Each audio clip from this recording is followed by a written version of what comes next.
the shoulder joint, right? Seen on the prosected model and on the skeleton. We have here our scapula, our humerus, and our clavicle. This is the coracoid process, and this is the acromion. So the ligaments are named accordingly. You have your coracoclavicular ligaments, these two guys here, going from the coracoid process to the clavicle. You have your coracoacromial ligament here, going from the coracoid to the acromion. So, next, moving down, we're going to follow our most superficial structure just laterally, which is our cephalic vein, and it brings us right on top of our brachioradialis.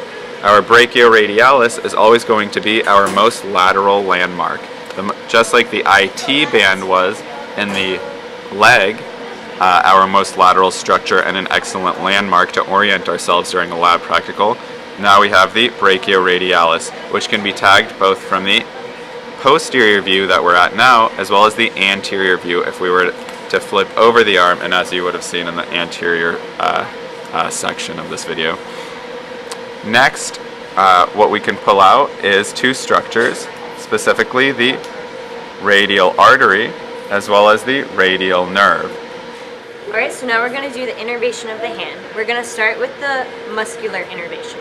So there's two nerves that you need to worry about for muscular innervation of the hand. It includes the median nerve and the ulnar nerve. We're going to teach you a quick mnemonic so you can remember what's innervated by the median nerve. So this mnemonic is called half loaf. The loaf tells you exactly what muscles are innervated by the median nerve. Some people like to remember half meatloaf to remember that the M is for median nerve. The loaf part, you're going to have the first and second lumbricals of the hand.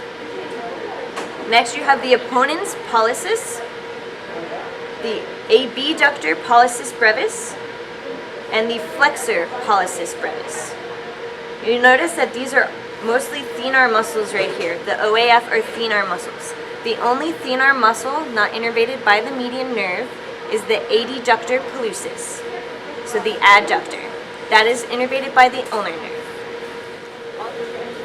Alright, so now I'm going to show you half loaf on the body. Just a reminder, half loaf is the muscles innervated by the median nerve. So we're going to start with lumbricals 1 and 2. Your first lumbrical is going to be in between your thumb and your index finger. And as we said, the lumbricals run along next to the tendons of the flexor digitum superficialis. So you can see this muscle right here. Next to the tendons is your lumbrical, your first lumbrical. Your second lumbrical is going to be, move that aside, right here. Okay, so that's lumbricals 1 and 2. Next, we show you an easy way to draw out the brachial plexus.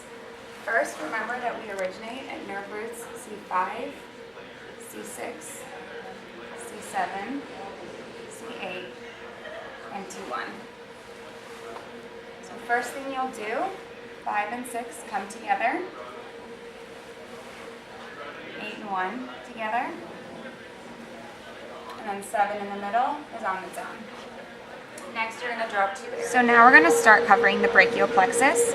Our brachial plexus is going to originate at nerve roots C5 through T1. We have 5 levels of our brachial plexus. First our roots, then trunks, divisions, cords, and our 5 branches. So now we're going to take a look at the brachial plexus on the cadaver.